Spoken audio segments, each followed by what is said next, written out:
when are you going to move to Texas? Texas? Like, I live in Oklahoma. I visit Texas. There you go. Because if it weren't for them pretty ladies in Mexico and the Cowboys of Oklahoma, there would never been Cowboys in Texas. And that'll get you slapped at a Whataburger if you tell that joke past midnight. You know what I mean? What's up, guys? Welcome back to the Let's Freakin Rodeo podcast presented by Boot Barn. Today on the podcast, we got Coleman Proctor. He is a world-class roper. He's a world-class entertainer. Seems to be good at everything he does in life. It was an honor to get to talk to him. He is famous for his toter tales. He's famous on Facebook, 88,000 subscribers, 88,000 followers. All y'all know his personality. He's one of the greatest personalities in rodeo right now. It was cool to see such like a fun-loving guy be so serious and let us know kind of how he is so competitive, because he's talking to his horse in the box. He's just kind of a goofball. You know, he described himself as the kid in high school that was streaking through the halls and getting caught. And his team roping partner just so happens to be the guy that would have been talking him into it back in high school. You know, it has an amazing combination of his personality. Just really comes into a really cool person. Awesome to talk to. Amazing to watch him rope and see the success that he's had. I actually met him when he was trying to heel for Speed Williams and he was down and out on his heading, and now to see how far he's came, and now he's a world-class header, I guess 13, 14 years later is amazing. So let us know what you think. Like, comment, subscribe. Check us out on letsfreakinrodeo.com with an N. Thank you so much for everything. We love you guys, and we'll see you in this podcast. I'll kick us off. Today we got Coleman Proctor on the podcast as, bucket list guests. We have a list of shared notes app with all our dream guests, and you've been on there from the beginning. Probably one of the biggest personalities in rodeo. I don't know about that. I mean, there's some good ones out there. You've had some great ones on this show. I mean, like, this is one of my favorite podcasts to listen to. I'm not gonna lie, you've done a great job with it. You guys, tip of the hat, both of you. Oh, shoot. That's freaking rodeo. It's fun. How cool was it getting to interview Soup? Dude. And the so stories blessed. he told, like, just the...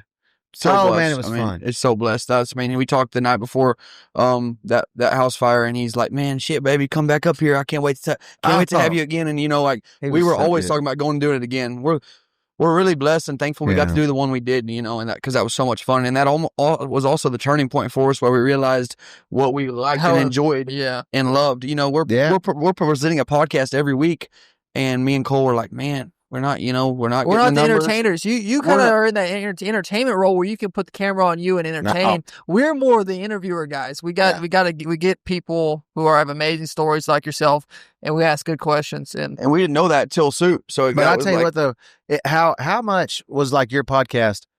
That's like an interaction with Soup. Like, it was, you walk away from that conversation, you feel better about you.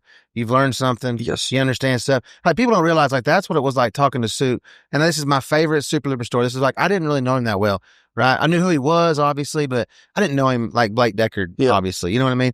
And I'll never forget, I was in an Outback restaurant in Cheyenne, Wyoming. And man, the waitress was just rude and just terrible. And like, one of my things, like, all I want, I'm going to drink a lot of sweet tea, baby. I need you guys to keep it full. You know what I mean? And so I'll never forget, Soup walks up there because, Outback, they got the little bar deal. And we're bar sitters. So I'm sitting at the bar and I'm having my sweet tea. And like, you can't get this lady's attention. And I'll never forget, because I'm about half getting, like, irritated with it. And Soup walks up there and I said, good luck, man. I was like, she's not worth a dang. He said, that's all right. She just needed his tip money. Hey, sweetheart, come here. Here you go. And he tipped her first. And she was, it beck and call immediately after that. I've never forgot that day in my life. Like, I was approaching that situation with a little bit of anger, and Soup just walked up and was like, no, let me grease this wheel. We got this. He said, I'll never forget. He said, oh, she just needed a little tip money, baby. We're all right. Baby, we're good. It was so good. That was my only interaction with Soup. Like, you know what I mean? But it was just like in that small window. It was a lot like your podcast. Like, you walk away from there, you've learned something about yourself, you've learned something about something you wanted to do, and you've had a great time, and you're a better person like when you did. And I think that's, in a nutshell, your podcast that's every time you introduce yourself to him. That's what it was like. And exactly. That was him all the time. That's what I told everybody that said, man, that was such a good podcast. I'm like, you just sit down across the couch from him and you're going to get that. That was on a Tuesday, baby. Imagine if we'd have done it on a Friday. You know what I mean? Like, it was good every day. Yeah, that was at 11 a.m., not 5 p.m., Oh, that's awesome. What do you, awesome. You are an entertainer, but your day job is you're a team roper, and you're 100%. One of the best team ropers in the world. Talk about the origins of your start in team roping. What was your upbringing like? I grew up. I think rodeo for me was just fun far-fetched dream because honestly, like the guys before Jake Long, Travis Graves, myself, like there wasn't people in our part of the world or in our circle that you see all the time make the finals. So, I was going to the junior world and stuff with Brandon Beers, the Cooper twins, and you knew they were going to be great because their dads were great and like they come from a lineage of it. And we didn't really have that. I had a mom and dad that roped. My mom roped when women didn't really rope a lot, and she'd be maybe one of the only ones at the roping, but they divorced when I was 2, and so I was very blessed. I come from a divorced family we're super tight. Like we do Christmases together. You know what I mean? Like our family all still gets along, and I think they support each other a lot. And I think that was a huge influence growing up because my dad would come get me on the weekends and we'd go to ropings. And then, but if I wasn't good in school or if I hadn't done my chores, like mom said, no, he's not. And dad would be like, and he would stand behind her decision. Like, and I didn't realize how blessed that was until you get down the road and you see some other situations. But I grew up, man, that's all I've ever wanted to do. Like, I just wanted to rope. I didn't know. I tell people all the time, like, I was lucky because I found my passion early. And I tell kids all the time, like, find what you're passionate about. It can maybe seem like the silliest thing in the world, but if you're passionate about it, all of a sudden you don't, 9 to 5 doesn't mean anything, right? Like you're willing to be maniacal about it. You're willing to get crazy and practice too much. Like I love playing baseball and, basketball and football but I never once practiced outside that hour window when we were required at school. Didn't care about it. Like that's so growing up, man, there's a video of Jake Long and I roping when I'm 3 and he's 4. We're roping the dummy in a slack. My stepdad was getting the heel for his dad. And Jake come from like a dad that was really rank, like where we were from. And so it was fun.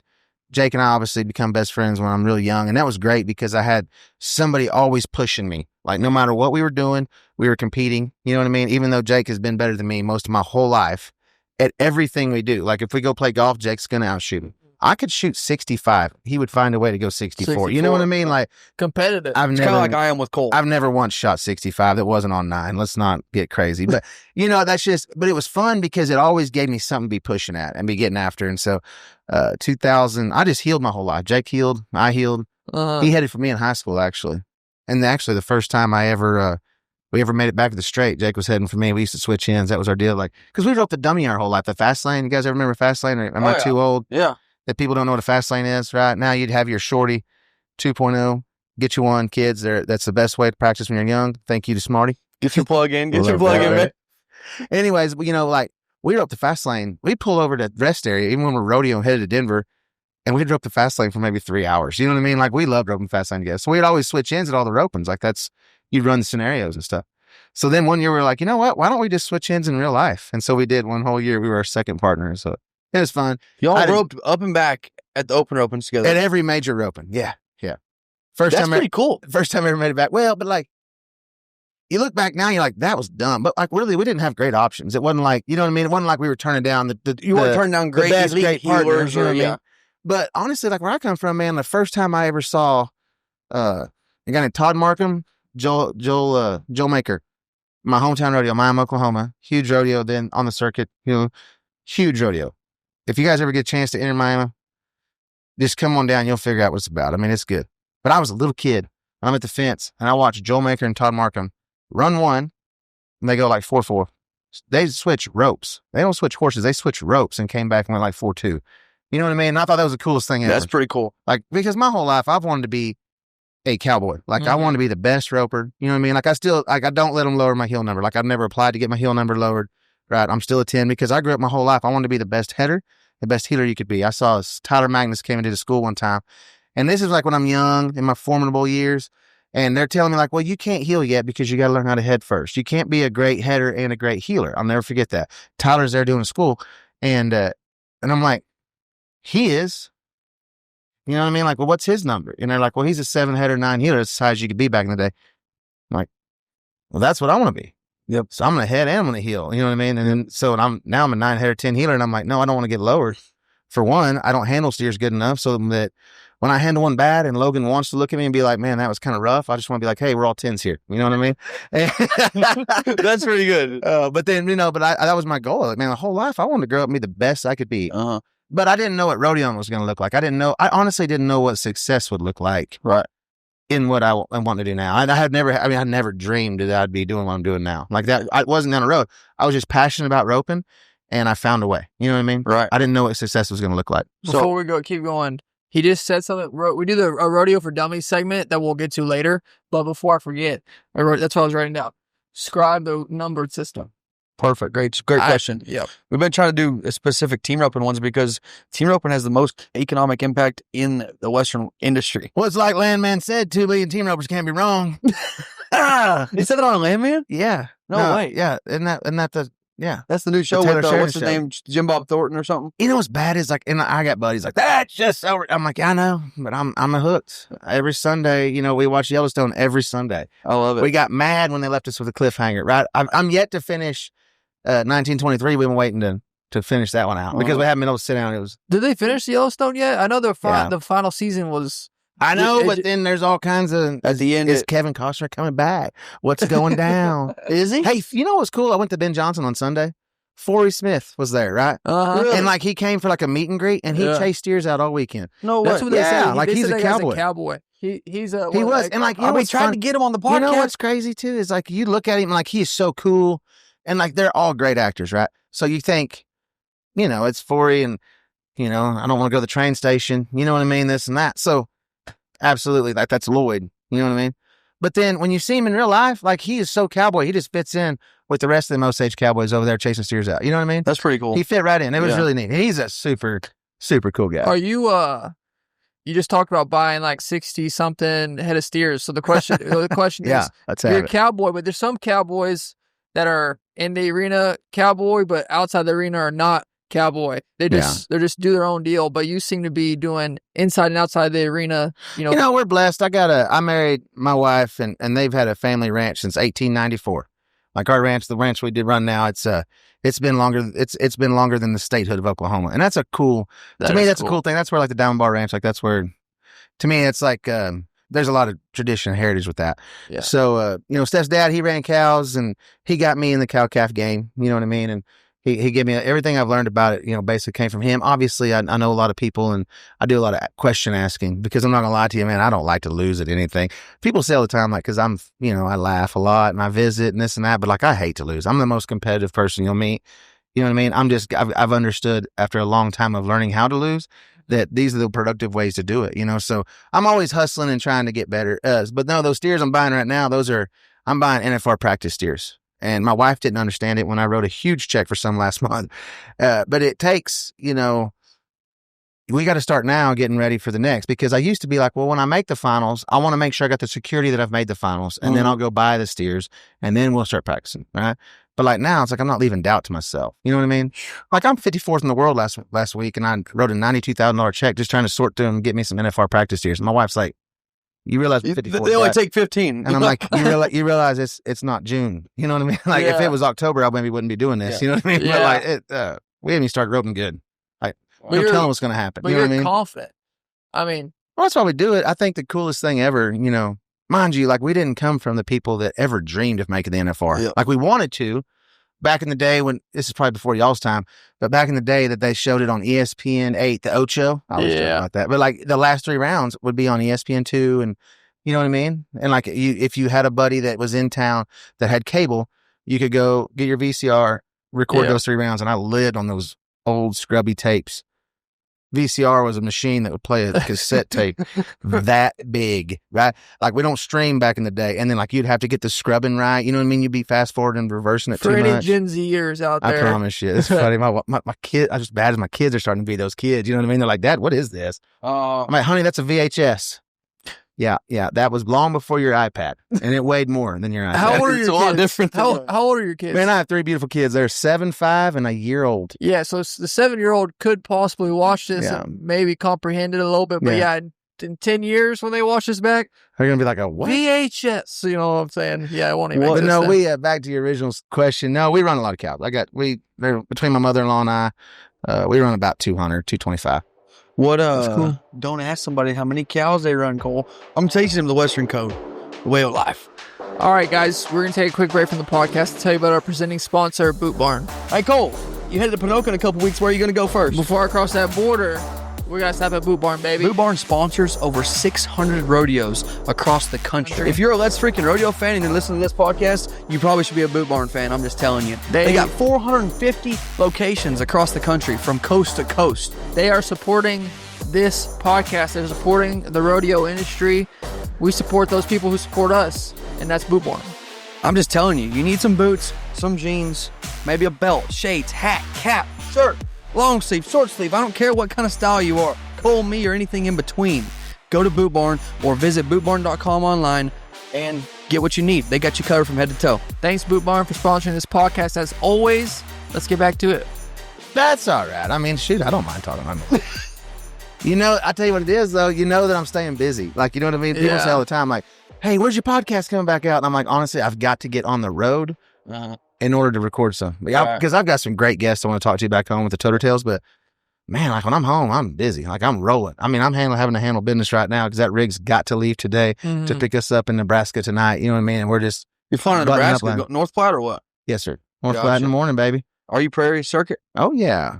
All my life. People ask me, I love this. They're like, hey, when are you going to move to Texas? Texas? Like, I live in Oklahoma. I visit Texas. There you go. Because if it weren't for them pretty ladies in Mexico and the Cowboys of Oklahoma, there would have never been Cowboys in Texas. And that'll get you slapped at a Whataburger if you tell that joke past midnight. You know what I mean? That will. I know from experience. Tell me about, so we talked about, let's talk a little team open.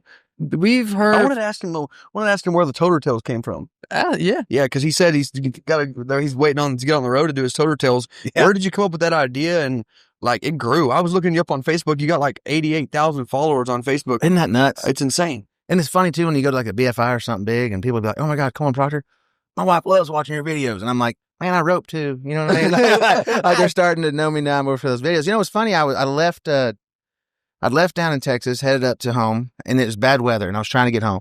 And I was trying to look up like what the best route was going to be. And I was at Mineral Wells at the Dairy Queen, and I was sitting over there, and I'm having my little Butterfinger blast, and sitting there, and I'm like, you know what? Make a video, because I have like a lot of family that don't get, like, they maybe not watch the rodeos. They don't want to, they just want to know where I'm at.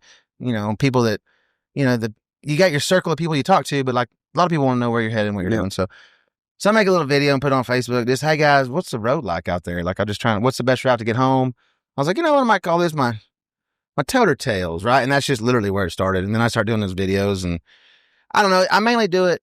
I think about the family that I don't talk to every day. You know what I mean? Yep. And then you still love. I mean, yeah. But you know what I mean? Like, they're not like there's the people that want to know where you're going and what you're doing. Mm-hmm. And then I also think about a lot of times when I'm doing those, I'm talking to 15-year-old me. You know what I mean? Like, because there's a kid out there struggling with something that we're going, and I just want to know, hey man, you're not weird. It's just, you're doing, like, it's the same stuff I struggle with every day. You know what I mean? Those same nerves that I'm attacking, the same bad loop that you're throwing, that's what I'm fighting every day. And so I just want you to know the struggle's real for all of us. So don't get discouraged about it. You know what I mean? So to me, that's where I'm always trying to throw something out there. Man, when I was getting ready for this podcast, I went back on your Facebook and I listened to a lot of those videos, and they're all good and they're all funny and entertaining. But probably the most impressive one to me was that one after the 10th round out in Vegas at that Airbnb. I mean, because it takes a lot of character and quite a big person to handle it like that. And I don't know, that video was just really impressive to me. But I appreciate that. It was fun because it's like, I do a video every day out there in Vegas because, man, we're busy, we're rolling. And then I know there's going to be a lot of people wanting to ask questions, and it's so fun because that's such a cool ride. And you're going like this all week, you know what I mean? It's been down, up. And then they've been with you on this roller coaster. So you don't want to just radio silence, you know what I mean? I felt like it was time to, we got to talk about it. And it's awesome because I bet people are like, yeah, I bet you want to forget round 10. And I was like, absolutely not. Yeah. Because I'm 40 years old and it hurts when I get out of bed anymore, right? Like I wanted to go to the town event this year. So I started bulldogging in January. I didn't get the invitation until March, but because I'm a guy that, like, God doesn't bless the man leaning on the shovel. He blesses the one digging the hole, right? Like, don't sit back and wait on it. If you want it to happen, start getting after it, right? Mm-hmm. Same reason I'm buying steers right now, getting ready for the finals, and I'm outside the top 15. Like, I know where I'm headed. I know what I want to do. I know what that vision looks like. So, in my mind, I never once dreamed we would be in the situation that we were in, right? So that round 10 day, that was a dream come true. I never want to forget it, because if I ever come short on motivation for getting out and practicing today, I just think back to that yellow steer that I split the horns on, right? I just think back to 2 gold buckles that I lost. And it's easier to go ahead and pull my socks on and get to work, right? That's where I never want to forget it. And it was a great experience. Like, that was a dream come true. I told Tiffany, the girl that helps me, she's been to every national finals with me, helping me, and she's helps me all summer. And I told her a couple years ago, I'm like, man, I'm tired of coming into round 8. I'm tired of coming into round 9. And these steers not meaning something. Now, don't get me wrong, like, it's the national finals are worth a lot of money. Big, but like, we're not in the fight. Like, we're not in the end game fight. You know what I mean? I'm tired of that. Like, we're going to change this. And then here I am, round 10. I got a chance to win 2 of them. You know what I mean? How cool is that? Like, that's a dream come true. And then, I've said it. I went to the clubhouse with a $40,000 lead. I mean, Shad had to step up, and like, tip of the hat, he did it. You know what I mean? Yeah. Like, you got to just compliment what a great competitor he was.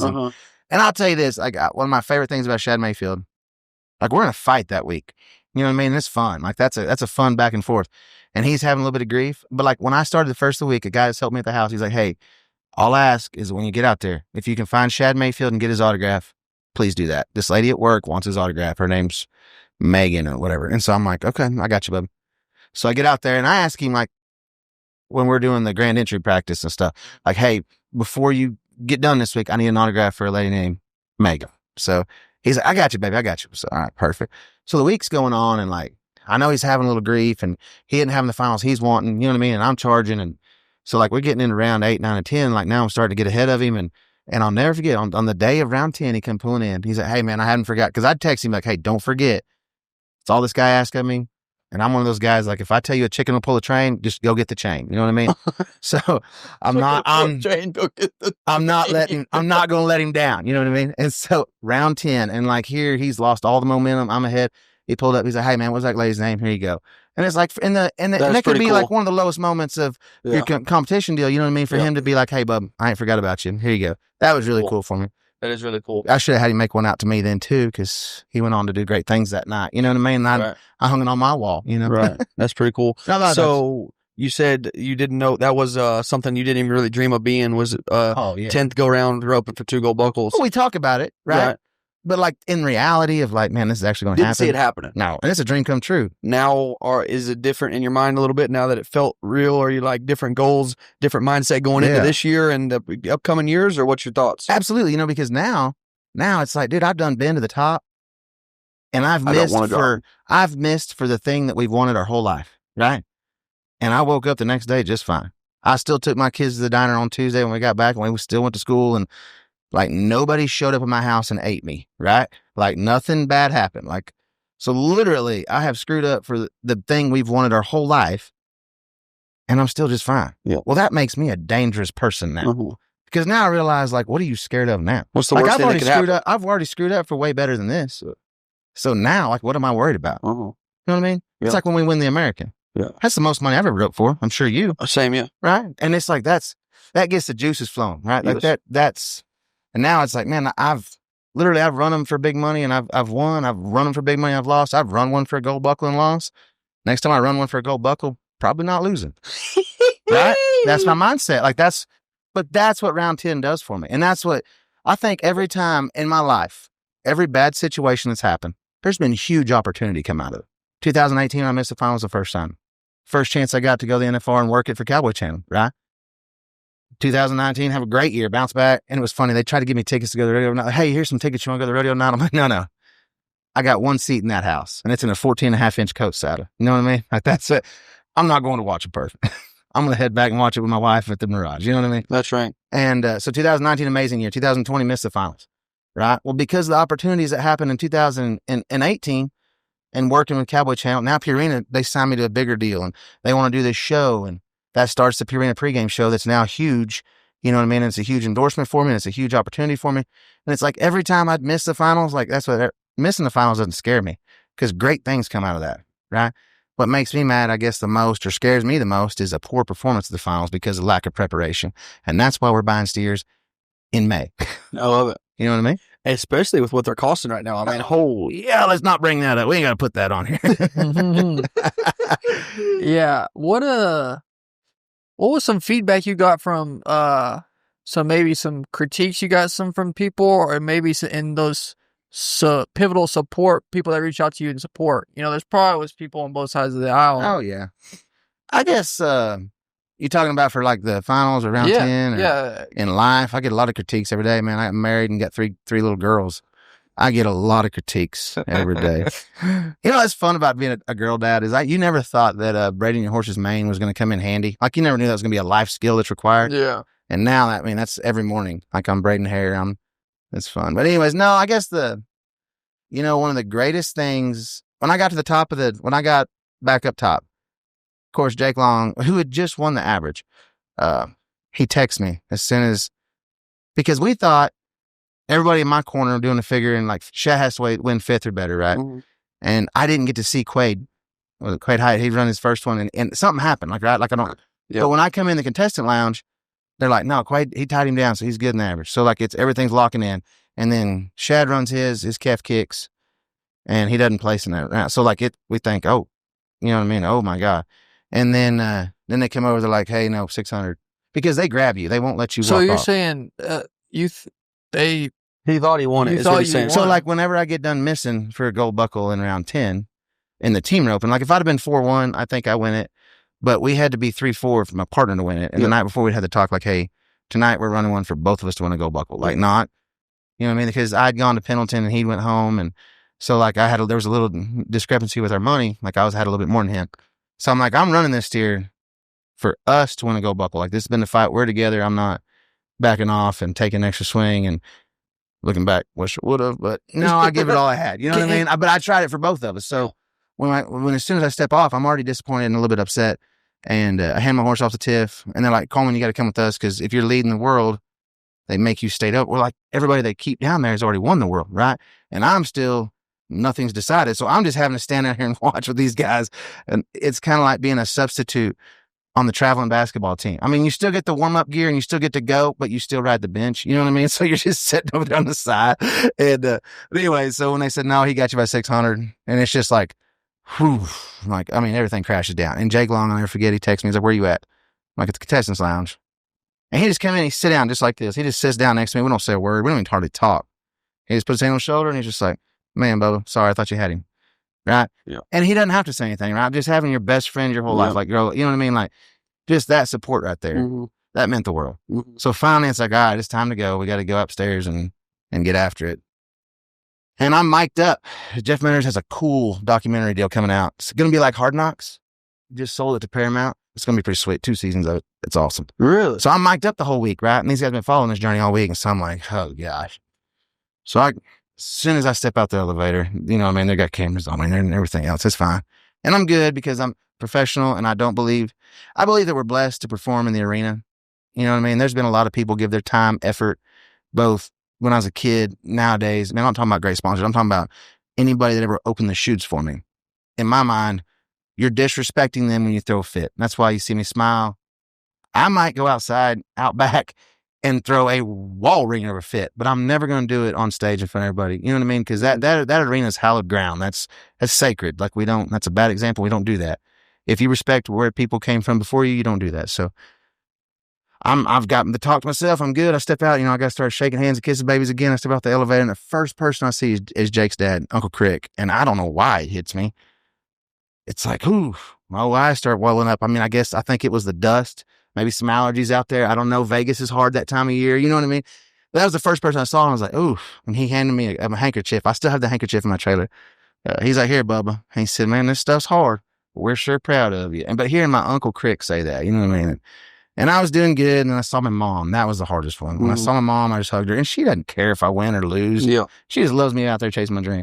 But I remember every time my mom held the goat, and I'd chase that sucker around at every high school rodeo, you know what I mean? Her going to every college finals with me. Like, I was just like, dang, like, she deserved this. Like, they deserve the win. So the best advice I got that night was, hey, keep your chin up, but feel your feelings. Like, let's get them out. Because I've struggled with stuff my whole life of caging it in.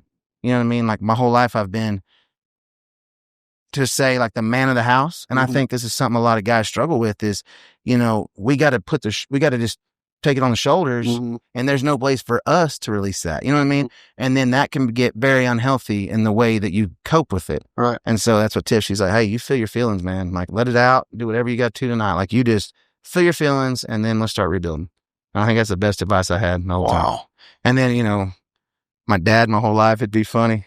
I'd miss one. And this is Chief's famous line. He'd say, boy, son, I thought you'd have caught him. I was like, weird deal, Chief. When I let go, I thought it was too. I'll be honest with you. He said that? No, he didn't say that night. But so I walk up there to Chief, and I'm really expecting the, dang, I thought you'd have caught that one. Or he'd say, you know, my dad's famous for also saying, man, I wish you'd have caught him. I'm like, weird. I wish I would have too. But no, he didn't that night. Everybody was just very supportive, and they knew the weight of it. I think Colby Lovell gave me the best piece of advice. I woke up that morning, and Lovell's, you know, we're good buddies, but like, we don't talk on the phone like a lot. He just texted that morning, and he's just like, hey, man, I just want to tell you, here's my experience with it. He said, soak in all day. Remember every moment all day, because it doesn't happen all the time, and go get them. You know what I mean? And just a text message from a guy like that, you know what I mean, that I respect a lot, that, For you sure. know, that stuff means a lot. For sure. Wow. So you at 40 years old, you lived through that. Obviously you're on the backside of it. You're working towards being better. Buying NFR steers for getting ready for this year. Take us back to when you realized that this was your dream, that this is what you wanted to work for, to be a world champion. You know, I think it starts 2007 when I started heading for Jake. Uh-huh. Well, when I started heading for Jake, like, we just want to please go to Denver and not have to be working side jobs to pay for the diesel to get home. Yep. Right. Like, we rodeoing out of a Capri camper that we were so proud of, that my dad traded a pair of boots and $500 for. Yeah. Okay. So, and this was our first rig. Like, we're big timing now. You know what I mean? Like, we went to Lufkin, Texas, and parked, went in, tried to find stalls, came back out, and lost our rig because people pulled in around it. You know what I mean? Like, we come from humble origins, and man, we got it busted off. I had a great head horse, Jimmy Lawrence, had allowed me the opportunity to own, and we just crack them out the gate. We don't even expect, like, we do good. Like, we win. We're probably second in the world most of the spring. You know what I mean? Mm-hmm. And we're in college, like, and literally our goal was just to stay eligible. You know what I mean? Like, let's not lose all of our money. Like, when college I healed, I win the region every year that I healed. The only time I didn't make the college finals was whenever I tried to head for Jake Long. And then we took off for Denver the next winter. I'll never forget my dad. I got $50,000 worth of horses in this trailer, of a trailer I bought when I was 15 years old. I'd welded my own hay rack on it. The only thing new in my whole rig is this generator we bought at Tractor Supply that's louder than any pickup that high schoolers drive. You know what I'm saying? Which back in my day, high schoolers, nowadays are, you know, everybody's got electric cars and stuff. But back in my days, I'm talking about glass packs. You come through Miami, you rattle them off the walls, and you come through Main Street. You know what I'm talking about? Yes. This generator was way louder than that. And I was so proud of it, though. And I put the last turn on the bolt, and my dad said, "Son, you know, if you don't win nothing these first 5 or 6, you need to go back to healing." He said that. Yeah, I was like, "Yes, sir. Yes, sir, Chief." And I'll tell you what's great advice, because in the first 10 rodeos, I got 25,000 won. You know what I mean? And back in that day, it took 48,000 to make the finals. And then we went, like, what did it take us? Another 60 rodeos to miss the finals by 4,000. You know what I mean? But so that's where we come from, right? And I rodeo, and I mean, it's back and forth, and I quit. Like, finally, I'm like, man, 2010, I'd won the straight. You know, my wife and I are trying to build a place. I'm trying to get in the game of life. And so I'm like, you know, put this on back burner. But like that year, like, every time I would go, man, I'd win. Like, and it kept you just right there. And that carrot was just like, I could almost get it. You know what I mean? So I was like, well, I took off and rodeoed a little bit. In 2011, we're going to do it. And, you know, then it doesn't go good. And then finally 2012 comes around, and I'm like, man, like, I had Jade Corporal on the best head horse at that time that I'd ever rode at Houston. So I got the best rodeo, best healer, best horse, no money. And I'm like, maybe it's me. You know? So I literally drove home from Houston and was like, I'm done. And I sold that horse, and I went to healing, and that changed my whole trajectory. So when you ask, like, when did it start? Like, I always dreamed of it, but when did I first become to know it's possible? When I went to heel for Speed Williams, I got the chance to go down and heel. Speed's been a good friend of mine since 2007. He was the first guy that ever said, hey, when you're in Texas, if you need a place to stay, come by. You know what I mean? That's big for just some Northeast Oklahoma kid. Yeah. And when he became my hero was in 2007. We were at San Antonio. I'm second high call. He's high call with Dean Tufton. And I walk in there, and I mind you, like, I've seen these guys on TV. Like, there's not the social media there is now, right? So, like, I've seen them on TV, but I don't know any of them, right? And I'm in the office checking the steers, and I turn around, there's Speed Williams. He's like, let's go look at their horns. And I'm like, I didn't know it was a thing, right? So I'm like, okay. So I go with him, starting to talk, and Speedy, like anything Speed does, like it's always very methodical. When we walked down there, we're looking at the steer's horns, and this guy walked down from the stands, and you could tell he'd had some burns on him, right? And Speed like turns around, crawls up, shakes his hand, visits with him, right? And so like I look at my steer and I go, I walk off. So Speed wins the rodeo, I win second, which we win $15,000, which is more money than I've ever seen in my life. You know what I mean? And back in the day, it wasn't rodeo pay. Like you'd go get a check from the secretary, and let's face it, in my bank account, if I have a $15,000 check, it's going to take a little while to get access to that. So, I mean, I'm going back in there to get my money, baby. And I walked in there, and Speedy, he walks in and tells the secretary, he said, please tell that committee that I gave that buckle to the soldier that was burnt. He said, it means no disrespect to this rodeo. I've tried to win this thing most of my career. I've won second here X amount of years. I've been high call X amount of years. He said, this rodeo means a lot to me. I just felt like that gentleman sacrifices a lot more than I have, and he deserved that buckle more than I did. And that's when Speed Williams became my hero right there. I watched that happen. You know what I mean? I can see him. Those are big ones. Yeah, man. Hey, I'm telling you, it gives me chills. I ain't talking about that peach fuzz, baby. I'm talking about that goosebumps. All right, guys, another weekly segment coming at y'all of Rodeo for Dummies presented by Shady Rays. Our friends over at Shady Rays have you covered for all your premium polarized shades needs. If you need some nice shades, Shady Rays is the place to go. Our friends at Shady Rays have you covered with premium polarized sunglasses that won't break the bank. Shady Rays is a proudly independent sunglasses company that can rival even the most expensive brands. It ain't always you get what you pay for, because with Shady Rays, they can rival anybody. Affordable. Double frames. Crystal clear optics, bro. And they're affordable. But if yours go MIA or they break, their lost and broken protection plan will take care of you for up to 30 days. Exclusively for Let's Freakin' Rodeo listeners, you can use code LFR35 for 35% off at shadyrays.com. You can join over 300,000 customers to leave a 5-star review. Thanks, Shady Rays, for sponsoring Rodeo for Dummies. Let's get into it. I need you to explain the numbered roping system as if you're explaining it to a dummy. Okay, so the numbering system started, it's a way to handicap them. Back in the day, they like in the steer roping, we have A, B, and C. I think calf roping, you guys have some sort of similar situation, aught, double aught. Yeah. All that. So it started, of course, there's more team ropers in the world than there are anything else. It started back in the day with the original USTRC system. And on the head side, it went from 1 to 7. On the heel side, it went from 1 to 9. So that they would just classify you, and then they'd have numbered ropings. Back in the day, it was opens, and the highest numbered roping was an 11. So if you were a 7 heeler, you get you a 4-header, and there was a 7 plus 4 is 11. Exactly. Can't be over it. That's pretty slick, Cole. And but like a 4 was like the bet, like the highest common number you'd see. There'd be some 5s around. You'd be like, oh, your rope's good. Look at this. You know what I mean? And I remember being in high school thinking how cool it was. Travis Graves wasn't like, he's just a year or two older than me. And like, he was already a 7 heeler. You know what I mean? And it's like, I couldn't imagine being in high school, being a 7 heeler. And when I graduated, I was a 7 heeler. You know what I mean? So it was fun. Like, you see those big examples. Well, then come along right about the time I started heading, actually, maybe 06, 07. And now there would be spinoffs. There'd be spinoffs of those numbers. Like, and there was Rope Americas, and they'd be 2.5 or 3. You know what I mean? Like, they were littler numbers. And they were the point was they were trying to spread out. Like there was too few in numbers for how, like, the different levels of people roping. So then the original has always been the US system. They went to the triad system, and basically everybody got a 2-number bump from now it went to 10-header, 8-header, and that gave them more room in between there that they can do halves and everything else. So that's what you got now. And it's still like now the what would have been the 11 roping is now a 15 point. So your numbers can't exceed, they can get to 15.5, but they can't exceed and go to 16. So a 7.5 header can't head for an 8.5 heeler, but he can head for a straight 8. You know what I mean? It goes up to a 9 header and a 10 heeler, correct? Yes, sir. Now it goes to 9. So you're technically a 9. I'm a 9 header, 10 heeler. No, I'm technically a 10. They hadn't made 11 yet. I had a little kid tell me that one time. So like, I don't heel much anymore. I mean, I do at the time event. That's about it. And, I had this little kid. I was healing for my dad in 15. I'm riding one of Jake's practice horses. My dad missed. I didn't get to turn in. Like, I didn't even get to rope. And this kid walks up and he's like, Colin, what's your number?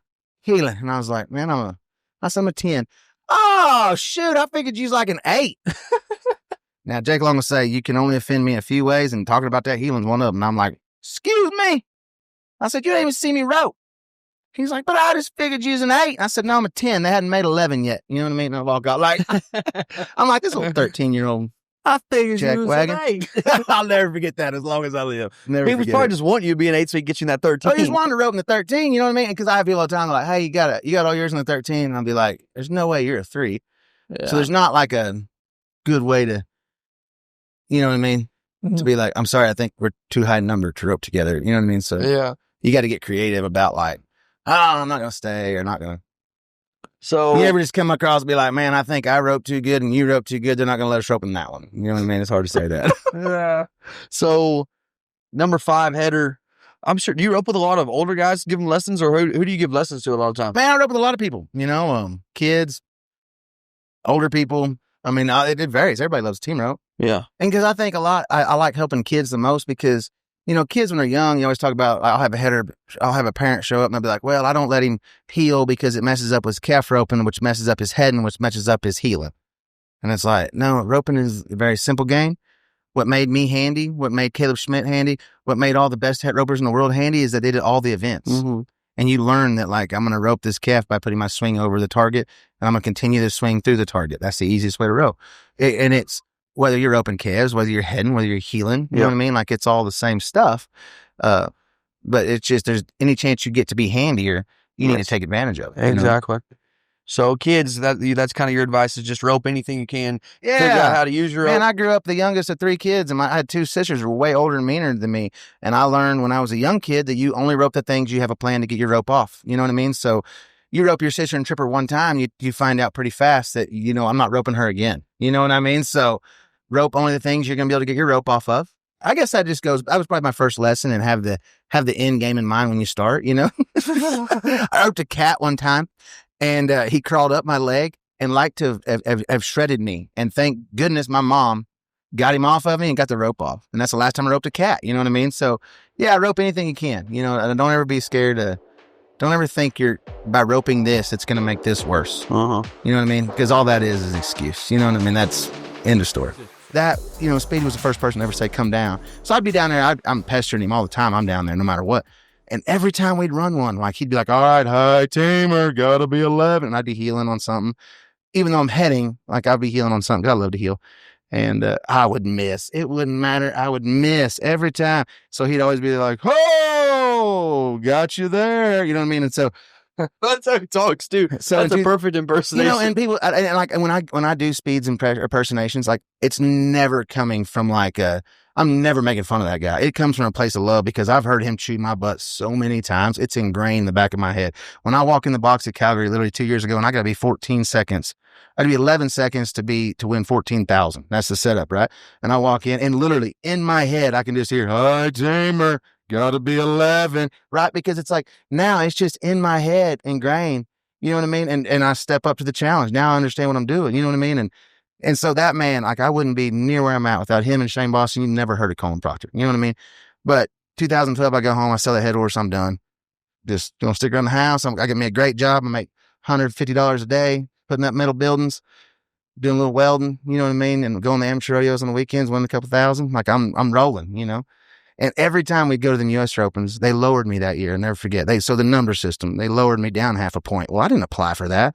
And it kind of offended me because I'm like, people all the time, they want to get lowered. And I'm like, I don't want to, I've never once wanted to get low. I don't want to go backwards. I worked my whole life to get this far. I'm not going that way. You know what I mean? And I'm like, and I'll never forget when I got that notification, I got the new number, and I'm like, I didn't apply for this. Like, literally somebody had to walk up to the fence and be like, man, that guy used to be really good. Now he's not. Lower him down. You know what I mean? Like that, in my mind, that's exactly what happened. So I start back to healing. I win like 5 or 6 in the US Opens in a row. Got my 10 card back. I'm like, yeah, that's more like it. That's what I thought. That's what we needed. You know what I mean? But anyway, so I would send Speedy back in the day, you know, you'd buy your photos at the ropings. You know what I mean? Go get me a photo every time I'd buy it when I won that roping. And I'd be like, high teamer, got him. High teamer, here if you need me. And I'm always just picking at him, right?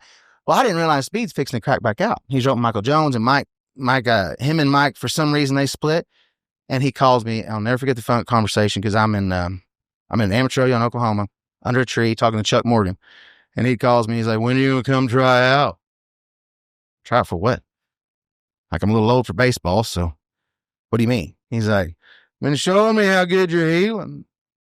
Time for you to come down here and try it out. And then for the next 30 minutes, he explains to me why he's never going to head for me. And I'm like, Speedy, I'll be honest. I've seen this game before. Man, I went to senior prom with the hottest girl, you know what I mean? And damn sure left by myself. So I've seen the signs here before, you know what I mean? I'm like, Speed, I can't afford to take off work and come down there and you just tell me no. Yeah. You're telling me no right now. Do that for free. He said, tell you what, you come down here. If I tell you no, I'll give you 1,000. I'm thinking, now that's a lot better than hanging steel. I promise you that. I could take 2 days off for 1,000 maybe. I went down and roped, and then he said yes. And I'm like, oh, now what do? I needed that 1,000, you know what I mean? But that was a life-changing opportunity. So back to your original question, he said, when you asked, when did I think it was going to start being possible? When Speed looked at me and said, man, what are you doing here? And I said, I'll be honest with you. I don't know what I'm doing wrong heading. Like, I don't know what I'm doing. I want to make the national finals. I want to head for Jake Long again.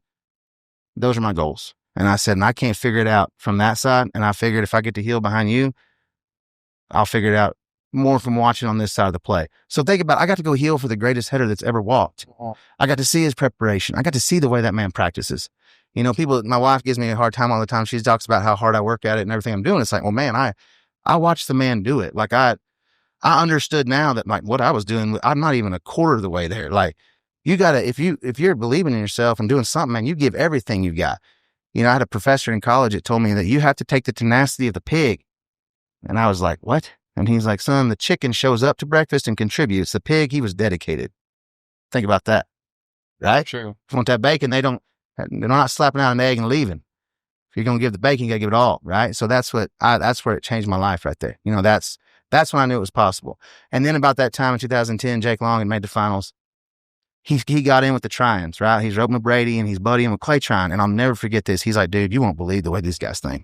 I'm like, how's that? Like, at that time, I would maybe buy my ACRA card if I could go to Miami, Southwest City, and like a couple, 3 or 4 rodeos. If I could get to 2 or 3, it's like, if I can get the finals made, I'll buy my card. I'll go to those 3.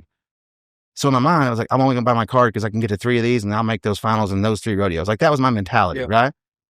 Clay Tryon thinks that way of the national finals. Yes. Right? So Jake told me, he's like, man, he's like, Clay's over talking. He's like, making the finals ain't hard. Winning the world title, that's hard. Making the finals isn't hard. That's why we buy our card. And he said, he didn't say that being arrogant. Like, that's what he truly thought. And it's like, nobody we've ever talked to thinks that way, right? Now, all of a sudden, you start hanging out with winners, your mentality changes. Totally. Right? And so that's when I first started knowing it was possible. How long have you been tripping for? I started that, I think this is my 3rd year. Jess Tierney was responsible for that. And what, you just, man, I'm going to give it a go. I grew up in a part of the world that tripping is, man, if you're a cowboy, you're a tripper. You know what I mean? Like, I grew up, like, my grandpa built the barns over there at the Fred Lowry Ranch. You know what I mean? Like, Shote Webster's down the road. Like, I grew up in the part of the world that, like, cowboys are cowboys and you trip. And, man, I always wanted to. And one of my favorite guys, J. Paul Williams, I thought he was, like, the greatest. I loved the way he threw his hands up. Just everything he did was just so cool. You know what I mean? And, but I tried to rope calves in high school and college, and I was terrible at it. So I'm like, I'm probably gonna be terrible at that. And then once you start making the finals, it's kind of hard to take chances. You know, I don't need to get hurt. You know, it's always, there's always an excuse to next year I'm gonna start. Next year I'm gonna start. Finally, I look up, I was like, man, I don't know how many next years I got left. You know what I mean? So if you ever want to do it, let's do it now. You know, that's why I always said I was going to enter the time event when I was 40. Yep. Because I think at 40, that's the prime age to start bulldogging. You know, so obviously that makes the most sense. But now it's like, man, I don't know what's left in the tank. So let's try it. You know, when I started going and helping Jess, and the story is this: Jace Crabb retires. Okay. So if Jace Crabb would have never been a quitter and stopped helping Jess Tierney at the time event, I'd have never got to start tripping, because Jess has me come down and practice with him. And I had been playing with this tripping a little bit on a heel horse that I had that, you know, I just step off and hope he stops or just get out of the way. You know what I mean? And I'm terrible. And Jess let me ride his good horse one time. And he said, and I made a good run. Like, I'm talking, I set it down. But I think the most intimidating part of tripping is you don't know what's fixing to happen. Like, when you set it down and you take off, it's like, is this horse going to stand up? Like, I've never put that much torque on something in my life. You know what I mean? If it starts getting in a wreck, I can slide some rope. I can do some stuff, you know? And so, I mean, I just set it down, and I mean, this horse just, Elvis comes back and he just lays out there, got me a left-handed tie, and I take off. And I learned how to tie, you know what I mean? And my dad had taught me a lot about like tying steers and showed me how Jake Milton used to do it. And so I'd go down there and I'd make a pretty good run. I mean, I'm probably 13. And when I threw my hands up, it was like the feeling of like, I've never felt it before, right? Like that, like, oh my God, I want to do that again. Yeah. You know what I mean? And I stepped across the steer and Jess is like, no, you come up the other side. I'm like, I just wanted to establish my dominance, right? And you're like, hey, good try, but I got you. You know what I mean? Yeah. And that day, I'm like, whoo, I got to get some more of this, man. He goes, man, you got to have a good horse. Yeah. And anybody that wants to start tripping, that's the best advice I ever got. Go get a horse. Go get a good horse that will keep you safe, right? And like he's like, I know where one's at. Say Larry's got Cheeto, but let me call him because we're gonna have to talk him into this. And so he calls CA up. He's like, CA, and he tells me, he's like, that horse is gonna cost $30,000. I was like, well, how old is he? He's like, he's 18. And I'm like, oh my gosh. I was like, if I give $30,000 for something, it's gonna have to be a head horse, you know? And I kind of think on it a little while and I pray on it. Any problems I got, I usually pray on it and just let it kind of go. And finally it came to me like, man, surely to goodness, I can head good enough to pay for a $30,000 tripping horse. Like, surely my heading is worth enough to keep yourself safe trying this crazy adventure of steer roping. Yeah. Right. And then, I mean, I had that horse paid off a year to the day. And he took me, I've won all around at Pendleton and Cheyenne, both on that horse's back. You know what I mean? So Prestigious that horse ones. was amazing. You know what I mean? But it was funny because he calls those CA. And CA, I've always loved CA. And I went to college with his boy and K-Dub and they would always come to the house and stay during Claremore. You know what I mean? Him and Jess. And so we'd be down at Roping the Dome and we'd be visiting. And I just love CA Lauer. So Jess calls him and I was like, hey man, you want to sell Cheeto? No, absolutely not. So he said, we talked about some other stuff for a while. And then pretty soon he's like, all right, who's asking about that horse? And he said, well, Coleman Proctor, he was wanting to start tripping. And so if you see something good, keep him in mind. We need to find him a good, safe horse that'll take care of him. He's like, I like that kid. All right, I'll sell him. So then I pick up this 18-year-old tripping horse. Well, like, you're not just going to go get him vet check because, I mean, I'm not going to be that sound if I was an 18-year-old tripping horse. Yeah. And I'll never forget, Cheeto tried to butt me off day one because he'll hump up and you'll see me if I maybe, like, I'm sending him to Prineville this week and I haven't rode him in a while and he's going to try to buck. And he doesn't buck hard, but, like, you got to get it out of there. You know what I mean? Or he might kick you when you step off. I mean, like, he's got his own personality. And but Cheeto tried to butt me off on the first day. I couldn't catch that sucker. I cinched him up. He bucks with me. I tripped 4 steers that morning. I tripped 4 steers that evening. And I don't know what I'm even looking for in tripping steers. Like, my steers were way too big. I've figured out now. I was just like, those 4 will work. And we put cast on them and we went to it. And I tripped those same 4 steers. I tripped them one time in the morning, one time in the evening. And on day 4, I still can't catch that horse. And he's still trying to buck me off and he still works. And I'm like, I guess he's sound, you know? Yeah. But my wife, she's like, you're going to have to, Coleman, I want you to negotiate the price. I'm not doing that. Like, the man didn't want to sell the horse. He's only helped me out. I'm not going to insult that man. And so I'm like, but I've not been married long, but I've been married long enough. So I'm like, yes, ma'am. So I call CA up. I go in the office there, make sure she's out of earshot. And I'm like, CA, I love your horse. I want him so bad. But my wife has told me that I'm going to have to ask you if you'll take 25. I'll be honest with you. I wouldn't if I were you, but she's going to make me ask you. So this is me asking you, would you take 25? He's like, no, I got to have 30. He's laughing. I said, you bet. I wouldn't have taken it either, honestly. And so I walked out and I'm like, whoo. I couldn't get him talked down, Steph. No, she's like, you didn't even try. Yes, ma'am, I did. But he's bought and sold cattle his whole life. He's just a lot better than I am at this. Yeah, that's a true story. And I don't know if she knows the truth about that till this comes out. You know what I mean? But I was like, no, that's what, surely goodness. You know what I mean? That horse has changed my career and I've had a lot of fun with it. Because then it brought in that all-around element. Like, I never thought I'd be an all-around cowboy. I knew how terrible it was at roping calves. So I didn't ever really dream that I'd be doing it and doing what we're doing now. So a lot of huge opportunities. Wow. So I want to ask, you're the first header that we've done a podcast with. Yep. So we've talked to Wesley Thorpe. We've talked to Buddy Hawkins. We talked to, I bet the Buddy podcast was good. Peyton. Yeah. He's a mind, man. I love so visiting with smart, that dude. guy. We talked for 3 hours and we're out of storage. We would have talked for another 2 probably. Yeah. I'm not going to lie to you. This is what I love about Buddy Hawkins. He'd already won the BFI. He'd already made the national finals. Didn't like where he was at with his healing. Went and started helping Travis Graves. And that's when I started roping with him. I was like, man, if a guy's willing to humble himself that much and start like, that's what I did with speed, right? And when we were young, we both worked for a guy building fence. And like, you'd have to be welding, you know, you're trying to weld a brace. And instead of having to like weld this side and then you walk around and weld that side, Buddy just taught himself to weld left-handed. You know what I mean? So he would just, smart guy, man. Like, who thinks of that? You know, like when you're 16, 17, 18 years old. Dude. Stuff like that. I love. He's that type of guy. Like, back to your question, I'm a header. Sorry, I don't try to make this Let's Freakin' Toter Tales. You know what I mean? But it's kind of like a crossover event, isn't it? I love it, baby. Yeah, baby. We're in a toter. What Let's Freakin' Feeling Rodeo better. And we got Coleman Proctor on. Let's Freakin' Toter, baby. What makes an elite header separate from a good header? What are those things that can separate a guy? You know, you was talking about getting goosebumps earlier. Y'all was getting me emotional a while ago just thinking about round 10. That's fun, ain't it? Like, that's where it's like, whoo, yeah. I'm telling you, yeah. That's, you know what I mean? Drive all night now. I told him, I said, we know we're getting the right guess because at least once every interview we've been doing, I'll get some goosebumps when they start talking. I mean, elite headers versus, I tell you what it is. There's something to be said for good home cooking, right? Like, we all have those guys back home that are like, oh, this guy would make it if he, like, no. And Michael Jones said this years ago, and I thought he was so crazy when he said it, but it was so true. He's like, no, or he would have. Not saying he can't, just saying either he doesn't want to, either he's not dedicated enough, no. Because it's like same reason you write down your goals. You either continue to write them down every day, or you achieve them, or you stop writing them down. Right? When there's an action to that. So what the difference between elite and great? I mean, I can just tell you that those are the differences in me. Because I was a good header. I was just good enough to go really broke every year.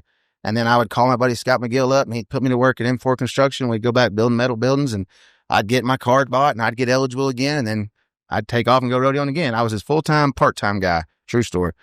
At M4 Construction, I was a full-time, part-time guy. You know what I mean? He'd be over here trying to plan jobs. I'm like, I got to be gone for a week and a half. You know what I mean? But I had a job when I showed back up. My dad told me a long time ago, son, if you'll be the best hand they got, they'll always put you to work. And that's true. Like, young kids now, they don't know that. Like, if you're the best hand they've got, they're always going to find a place for you. They can't afford to get rid of you. I mean, and then I never thought about how lucky I was my dad told me that, because then it gave me security that I knew I could go broke. Yeah. I'll come home and go to work. Like, they'll put me to work. Even if they don't have a place for me, they're going to put me to work. You know what I mean? Exactly. And there's a lot to be said for that. But in my mind, what separates it is when you want to be great, you're willing to do anything it takes to do it, right? And now when people come to my arena, we talk about it all the time. I said, listen, like, unless you're paying me for a lesson, right? Unless you're paying for these lessons today, if you just want to come hang out and rope, and I've let you come into my arena and you're in our practice time, here's the deal. We're not coming down to whatever you do. You're raising up to what we do.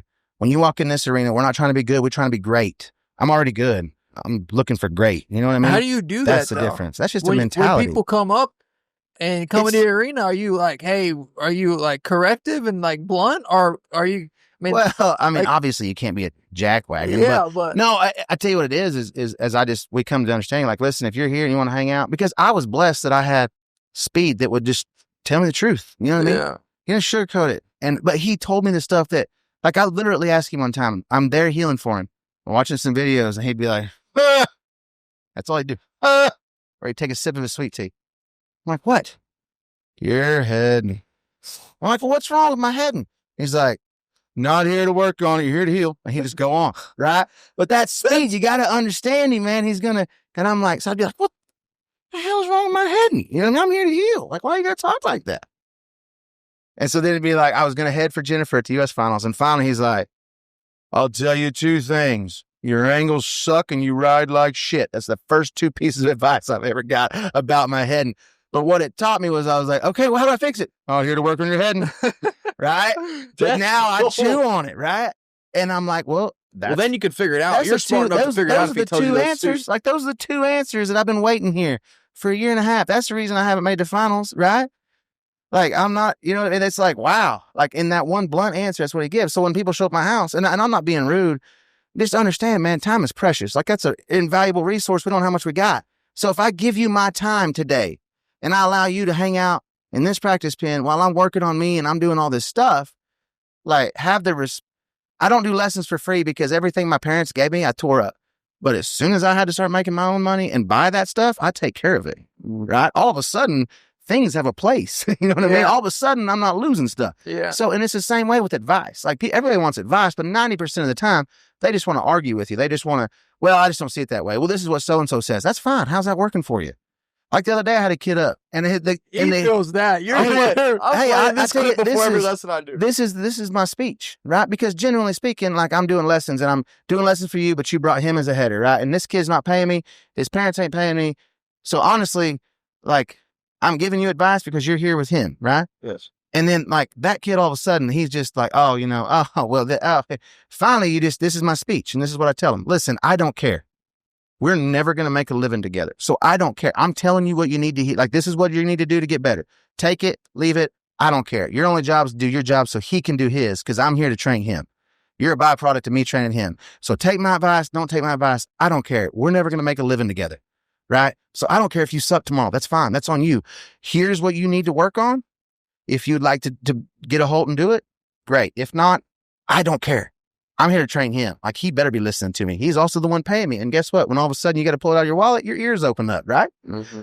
So if I've given you the time of day to be in my practice pen with me while I'm working on stuff, the first thing I tell you is like, listen, we're not here to, like, because I go to the practice pen, everybody's like, well, I caught 100 yesterday. I went and run 100 steers and I caught every one of them. That's great. What does that matter? Were they 100 steers you caught better than you did the day before? My daughter just starts barrel racing, man. She's 5 years old. She went to her first barrel race, and it's so cute. It's just so cute. She gets so nervous. And so right before we walk in, she looks at me, she says, Daddy, I'm scared. And I'm like, oh, man, that melts your heart. You know what I mean? I'm like, hey, baby, don't be scared. I was like, that feeling you're feeling right now in your stomach, that's what we live for, right? That's what we, like those butterflies, that's fuel for us. That's a fire. You know what I mean? Like, that's just going to allow you to focus when you walk through there. All those times you cheered for me at the national finals, those same people are going to be doing that for you right now, right? Like, this is our moment. I said, those feelings in your stomach right now, that moment you're scared, that's why we work so hard at this, to feel that, right? So she goes, makes her a great run. First rodeo. I mean, she's 42 seconds, but it was a great job. She done everything she's supposed to. She comes out, she's so excited. Hometown rodeo rolls around. And she's always like, can we go shopping? She wants to shop and run barrels, man. I feel like I'm going to be broke my whole life. And I'm like, I tell you what, baby, if you can be faster than you were last time, we'll absolutely go shopping. Because that's what we're chasing. Yeah. You showed up today and roped 100 steers. Great. Were they the same 100 you roped yesterday? Like, what are we trying to do? You know what I mean? Yep. Because that was me for so long. And I know the level of success you would obtain with that. Right? But as soon as I started hanging out with Speedy, and all of a sudden, it's not about, we're not running. I mean, it's not about the 100 steers you run. It's about, are we better today than we were yesterday? Yep. We're not trying to be good. We're trying to be great. So when I give you the time of day to show up at my house, I tell you, listen, this is my practice time. You're not paying for this practice time. It's my practice time. So you're coming up to this level. Like, water seeps its own level. I want to be the reason when we walk in the room that a conversation elevates. Right? Like, that's our goal in life. That's what makes the world better tomorrow. Right? For sure. So I'm pretty blunt about it. If I've let you come into my practice time and you're not paying me for it, we're not trying to be good. We're trying to be great. Wow. I love it. That's a clip right there. I'll put blast that one. I'm serious. You're right there. So 40, 18. So you'd have been 22 in 2007. Yeah. I was in college. I know that. I remember that. Alva, Oklahoma. Ride, Rangers, ride. I started in 22, took off rodeo, and I graduated when I was 37. That's a true story. I tell you all the time. Oh, 100%. Yeah. You come back and graduate. That's pretty cool. Man, I tell you what, it bothered me. Like, Jake Long got his bachelor's, and man, we're competitive. Anything Jake can do, I can do. My best friend, Kevin Foraker, he got his bachelor's from Alva. Everybody finished. I didn't get to finish. So I walked away. I had 18 hours left, and I made money going to college, right? Like, my school was paid for. Yeah. You know what I mean? And I was pretty good at what I was doing, so made some money roping, and then it was like, I can take off and do this. I tell kids all the time, use your talents, get your education. Because for one, I think if you don't have the discipline to see that through to the end, like nobody successful does something halfway, right? Every successful person, Shane Boston tells me all the time, there's always a rhyme to the reason. Yes. Like, they don't get there by accident. Yeah. Right? They start with the end in mind. Like, they've got the end game here, and then they start. You know what I'm saying? Exactly. Casey Donahue tells me that, like, when we were hanging out. That's one thing we were talking about. He was just like, man, country singer? Yeah. He's a pretty cool dude. My mom would play him. Oh, I would play him nonstop, right? I mean, I play him too, but like, I grew up on. Well, the coolest thing that he ever told me was, he said, I started with the end in mind. And I had never heard that, right? Because I'm just out here every day, like, just going through it. But he's like, no. He said, I was thinking about the end when I was getting started. Wow. Well, obviously, it hit home with you. You're buying them steers for December. Right. That's what we're doing now. Yeah, no, God, let's not tell my wife all of the details. No, it's cool. But no, it's, man, I think steers are going to be hard to get, right? So just prime example, steers are going to be hard to get. They've shut the border down. We're going to rope Mexicans at the NFR. And it's a different practice for us. And I need them right now. And I need them to get big. And I need them to be strong, because handling the steer through the turn is the important part of the finals. That's why I think at 40, I'm faster than I was when I was 20. I had more talent then. I definitely had a heck of a lot more confidence. I was better then, but I'm more successful now. You know what I mean? Because now I'm understanding the fine points of the game. I understand where we take advantage. You put me at a foot over with Dustin Agaskiza, he can still be 3-4, right? Yeah. I cannot. But you put me at 4 under, and I know how to efficiently run my route. Yeah. That makes us successful. So yeah, I know that steers are gonna get hard to buy. That's why I'm doing it early, right? Because I'm thinking of the end when I'm in the beginning, right? You got to have the end game. You got to be looking forward. Right. So what would you tell 20-year-old Coleman Proctor or a kid like Coleman Proctor at 20 years old right now? You got the talent, you got the confidence. It's achievable. Nobody ever told me that. My dad told me one time when I was on the bubble, he said to Pendleton, and he said, son, I just don't think we got the money for you to make the finals, right? There was always there was always a reason why we wouldn't, right?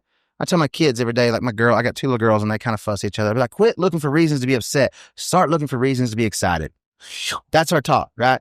Or when they're being bad, I'm like, what's your last name, Proctor? That means you were raised better than that. You know what I mean? Man. And then I'll say, rock 'em. The oldest one says, sock 'em. My little one said, double hawk 'em. You know what I mean? That's pretty good. We're hillbillies. But no, I would tell you it's possible. Man, I've never known where the money was at. When I bought that horse that changed my life, like I called my banker. I was, I don't know if you do it in calf roping, but like roping the dummy is therapeutic. You know what I mean? Yeah. Like that's where we face the world's problems. I'm over here roping this dummy and I'm running steers. Like when I run that steer for $500,000 at the American, I'd already run him 7,000 times in my barn. Yep. One time I did with welding gloves on because it was so cold. You know what I mean? So I knew I could catch him with a regular glove on. You know what I mean? Yep. I've done this before. But I'm out there roping the dummy and I think I'm just in my mind, I've got Jake Long back. It's 2014. You know what I mean? This is my time now. Well, and I'm like, man, I just don't see myself doing it without a different horse. I'm going to have to. And the one that kept sticking in my mind was the great horse Carmen that Speedy had rode. And then it's funny, my mind works funny ways. I clicked back to him and I having a conversation about how he's going to be selling some horses if he hadn't, had some big hits here or there, and he doesn't need Carmen and he's a rodeo horse and he's just going to jackpot. And I start plays in my head. So I'm like, all right, well, I know he's going to want 50,000. And how much money do I have? $12. Okay. Gonna need some help on this one. So I called Shane Boston off the bat. I'm like, man, I got to buy that horse. He's like, all right, you figure out how to come up with half of it and I'll help you with the other half. Perfect. So I'm halfway there. All right. And this is the truest statement I can ever say. God is never checking your bank account. He's checking your faith account, right? When I started getting weird and I ride every one of them, I don't care if he costs $3,500 or $350,000. I get on him because if he gives me the feeling that I'm looking for, I will figure it out. I've learned that about myself. I didn't know that when I was 20. I didn't know it was possible to do that, right? I was told my whole life, like we make our own because we can't afford to buy a great one, right? And what changed my mentality was, like I told a breakaway roper this one time, and I think it honestly offended her. Like I wasn't telling you not to ride a green horse. I'm telling you, don't believe that you can't go do it, right? Try them all. You will figure out a way. Like there's always a way. You know what I'm saying? That's the point is like, man, I was told my whole life, like, no, we can't do that. No, you can't do that. No, you can't. When I took can't out of the equation, things start opening up, right? When you take can't out, like when it's out of your vocabulary, just like Deanne Rexwinkle used to tell me at sheep showing can't. Can't ain't a word. We don't say can't. My house, you don't get to say can't. Because that's just a killer of dreams, baby. Like I know where I want to go. I can see it, but don't tell me I can't. You know what I mean? So I call my banker that night, Clay Saffel, call him 9:30 at night. Clay, what you doing? No, I'm making dinner, man. It's 9:30. What are you thinking? And Clay Saffel, I was very fortunate that I had a great banker that understood great horses and he believed in me. Like he saw some talent. And I said, hey, can we talk some business? And he said, absolutely not. It's 9:30 at night on a Friday. And I'm like, but I got to get this deal swung by Sunday so I can pick this horse up on the way home. I can ride him at the Indian Rodeo at Tahlequah before I send him to California because I've never rode him before, right? He goes, let me guess. Found a horse, can't live without him, got to have him. Going to change your life. And I said, absolutely. Absolutely. How much do you need? I said, 22.5 because I had talked Speedy down 5,000. And he's like, all right, come in Monday and we'll sign the papers. And I'm like, oh my God, it's possible. Oh my God, I forgot to call Steph and tell her, like ask her, you know what I mean? But we were dating then, so it's different. You know what I mean? Like now when you're married, you don't make decisions without so I'm like, hey babe, what's going on? She's like, nothing, what are you doing? I'm like, oh, just hanging out, roping the dummy. Hey, we're going to buy a horse. He costs more than we've ever given for one. And she goes, well, how does he feel? I'm like, and I've never rode him, but I know how great he is. He's the one. And she's like, are you kidding me? So we had to discuss that for a little bit. And it was so funny. I went in there and signed in papers. And I tell Clay looks at me when I sign him. He said, can you make this work? I said, Clay, I don't care if I have to do weird favors in the parking lot at $5 a piece. I will make this work. And a year to the day, I had that sucker, like I had him paid off at the end of that year. And the next year, Jiggers, we'd won the American. And like back then, it was like gentleman's agreement. Like if you'd won first or second, or first, you would give third and fourth $10,000, right? Because third and fourth back then didn't pay nothing. Yeah. And Jiggers writes me a check for $10,000. I broke the barrier to win first. And I got this check. And the Okie in me wants to look and make sure he didn't cheat me out. You know what I mean? But like, I'm trying not to be an Okie in that moment. And I put it in my pocket. Don't ever look at it. I take it to the bank, hand it to Clay, and I just sign the back of it. Never look at the front of this check. Still to this day, never looked at it. I turn it over and it says in the memo he had wrote sexual favors, right? And so Savil's like, you told me you'd do it.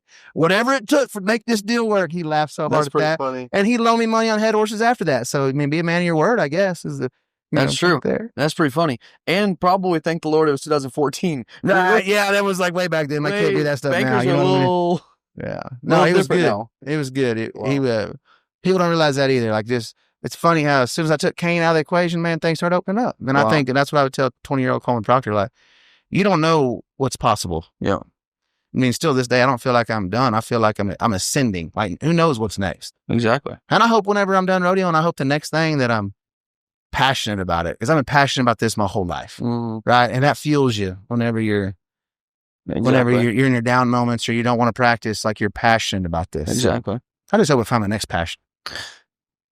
Thanks a lot for coming. I love listening to your toter tales.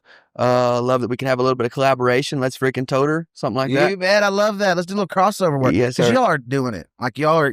I love the Let's Freaking Rodeo. Everybody's talking about it. Love your gear. I think that's a huge thing. You know, I got the Toter Tales gear with Red Dirt Hat Company coming out. You know, and that's huge. Like sure, any eyes we can put on what we're doing, man. The back behind the scenes stories like you guys are doing. People love that. Sure. They thrive for it, and I know how much hard work it is. Sure. For how little of money it makes. Sure. But I appreciate how much you guys are doing it. You know what I mean? You guys are really getting after it. Well, you freaking keep killing it too, man. Thanks a lot for coming. Maybe sometime we'll get you and Logan on. Y'all are an interesting combination of personalities. Exact opposites. I tell you what, this. I could sum Logan and I up in one scenario. You know the guy in high school that got caught streaking down the hallway naked? Yeah. Logan wasn't that guy, but he was the one that talked him into it. He's that guy, right? Like he's sharp, he's witty, he's behind the scenes. He's going to have the quickest answer, but he's not going to be the one saying it. He'll tell this person and they'll tell it. You know what I mean? But he'll be the one cackling. I love it. And the only problem was that I was also the guy that got caught streaking down the hallway naked. You know what I mean? So it's like, that's how we jive together. Yeah, you know what I mean? Awesome. And we have a lot of fun. I'd love to have him on here. I almost made him come in with me earlier. But I seen him outside. I was hoping he was coming, but we'll do that next time. We'll do it. He's awesome. He's got some funny stories, man. He's had a cool life. Sounds good. Well, check us out. Cowboy Channel YouTube, all your platforms. Thank you, Coleman, for coming. Hey, thanks for having me. Thanks, Y'all get after him.